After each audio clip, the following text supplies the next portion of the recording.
historic and esteemed history. We have a phoenix on our flag for a lot of different reasons, but the biggest is that our beautiful city burned down 6 times before the 1906 earthquake. And every time it burnt down, we rebuilt it, and every time we rebuilt it bigger and more beautiful than the last. And here we sit looking at San Francisco, one of the jewels of the United States, without question one of the most beautiful cities, and it's our architecture that makes us that way. I'm running for mayor because we need a new generation of leadership that has a record of getting things done and a vision for where we're going to go in the 21st century. I see a San Francisco where we build a 21st century economy in vibrant job centers here in the financial district, south of Market, in the Central Market area, with vibrant neighborhood commercial corridors, the heart of a livable San Francisco. I see a San Francisco where we are truly a transit-first city, making sure that our buses are running on time, that we don't have congestion, and we have safe streets for our pedestrians and cyclists.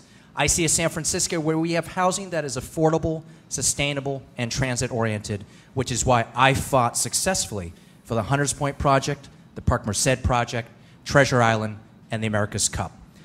It has been my purpose as your interim mayor to make sure that our city is economically sound and to make sure that decisions made in Room 200 in cooperation with the Board of Supervisors represents a new tone in government, one that is more civil, but also one that is welcoming of different viewpoints. The work of architects, the work of engineers, the work of construction managers, neighborhood planners have a lot to do and dependent upon whether or not our city's economics are solvent and have a very solid foundation. I think this is the most important mayor's race we've had in 20 years and the most important mayor's race that we are going to have for the next 20. And that's because of the unique opportunities and challenges that we find before us. And I know they are things that you are very familiar with. Our population has gone from 750,000 to 800,000 people over the course of the last 10 years. So the question in this election is what role government is going to play in our lives going forward, and to assure that we can celebrate our past and adapt to our future. And that is something that all of you know perhaps better than anybody. I'm in this mayor's race to bring a little bit different perspective, to be the first mayor or the first administrator in the last 15 years that serves politics and not people. I have a history of building and developing projects for almost every department I was with. The last big project I did, I created the funding, the site, and oversaw the development of the Civic Center Courthouse. I then ran for supervisor and delivered on 5 promises that I made, all building projects: Lake Merced, Harding Park, the Youth Guidance Center, Ocean Avenue Rebuild, and Laguna Honda. I have a son that's project manager for Nibby Brothers, who's in charge of the Exploratorium project going on down at the waterfront. So I'm intimately involved with that project, and I love what's happening with it. The worst or the first building I'd get rid of, maybe with its occupants, I don't know, Federal Building. What do you think? I love the Ferry Building. I love its openness. I love its location. I love the symbol that it sends to those looking from the water. Being a maritime lawyer myself, I have a soft spot for it, so I love its look from the water. And the one that I like the least, I think, from my days on the police commission, which I would agree with Tony on, I think the Hall of Justice is, I don't even like to go in it. I was going to say Ferry Building as well, but since it's already been mentioned, I will mention another building I've been hanging out a lot, and that's One Market.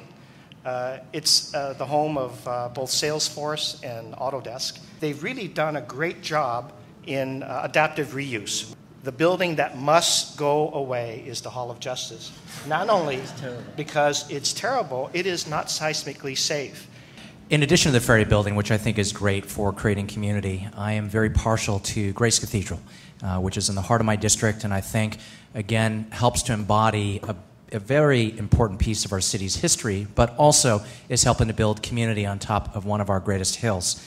I think that Fox Plaza is not a building that helps to create community. It actually creates wind tunnels, and I know there are some potential changes suggested around there, but that is a part of town that we need to revitalize. We need to bring more life, economic, and residential activity to. It's funny, I was thinking St. Dominic's Church. I got married there, and my children were baptized there, and so it holds significance, and it's a beautiful place. I'm really scared to tell you which building I'd like to knock down for fear that somebody has designed it and they're sitting in this room. But it's an apartment building on Pacific and Laguna. It's that big concrete fortress. I would really like to see that come down and a new beautiful apartment building go up. I think CEQA reform is needed. I think it's going to be a controversial topic of discussion that you're going to have to bring both neighbors and professionals in on. I am open to thinking about state CEQA reform, but I think actually there are other ways that we could make the process better just here in our own hometown. There is tremendous uncertainty around the San Francisco planning process, and I think that is a function of the fact that we actually have multiple agencies that govern the planning process, not just the planning department. We have redevelopment, we have the mayor's office, then when you add the Department of Building Inspection and the Housing Authority, it's bureaucracy gone wild. Board President CHIU mentioned earlier, there are some local things that we can do. For example, I think discretionary review has gone completely mad. There is processes where if we were a little proactive, we can actually get substantive review without allowing people to go endlessly with arguments that have already been dealt with. Let me tell you, when a group by the name of, known by the acronym CAR, can sue under CEQA to stop the implementation of the bike plan, saying there's a CEQA violation, I think we got a problem. And I do think that we have to, during the course of that litigation, we talked with our brethren about the possibility of going up to Sacramento, and there was a great deal of hesitancy, which I understand, because once you open it up, who knows where it's going to go. But I think we need to do it in a responsible way and make sure that the goals of CEQA are protected. Yes, absolutely necessary, except in cases where it's going to be restrictive and prohibit the project from moving forth. I hope as architects you stand up and fight these things and go out there and interview the people and see what they want in their neighborhood. We got to preserve our character. Do we want to prohibit growth? No. We want to make San Francisco better and better. If it goes higher and higher, fine. But let's let the people here weigh in on this. Increased density in appropriate places along transit corridors is an inevitability and a good thing, especially if we balance it with green space and we have the transit and land use planning to accommodate it. But I also think we have to make sure that we are protecting the unique character of neighborhoods. The words density I'm not afraid of if you people in this room actually do the work of innovation that you have been taught or want to do and allowed to do when the city continues in its effort to be economically sound so you can do that innovation. I think part of what is beautiful about our city has been protected by height limits and making sure that we can enjoy the rolls of the hill. That being said, if Manhattanization is also about building in a way that helps to foster density and community and diversity, I am supportive of that. I do support more development around transit corridors, transit-oriented development. I also support making sure that we can think about height, for example, in the South of Market area. When I see buildings like London's Egg or Sydney's Opera House or Vancouver's cruise ship terminal, there's something really exciting about these really big, bold buildings that are beautiful and a symbol of artistic expression. And truthfully, I see our beautiful city, and sometimes I want to go, how about something a little more fabulous there? I think it's important that Market Street becomes the grand boulevard that folks know around the world. The congestion that we currently see on that street is obviously not working. And I also think that the experiments that we've had on that street to have partial closures, turnoffs at 10th and 8th Street, have actually shown a great deal of success. I'd support looking into it. Well, there are two things, frankly.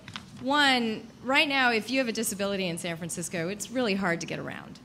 And our public transportation is not up to snuff. I'm also carrying around 3 kids when I go out. I have a 10-year-old, an 8-year-old, and a 5-year-old. And so I realized, people say, well, are you really going to be going down Market Street? Well, if we're going to try and revitalize Market Street, and if we're going to be trying to put focus on some of our storefronts and pulling things back to life, we have to be really careful how we pull people away from those areas, and we need to have a real focus on how we're going to get people to them. I am in favor of it.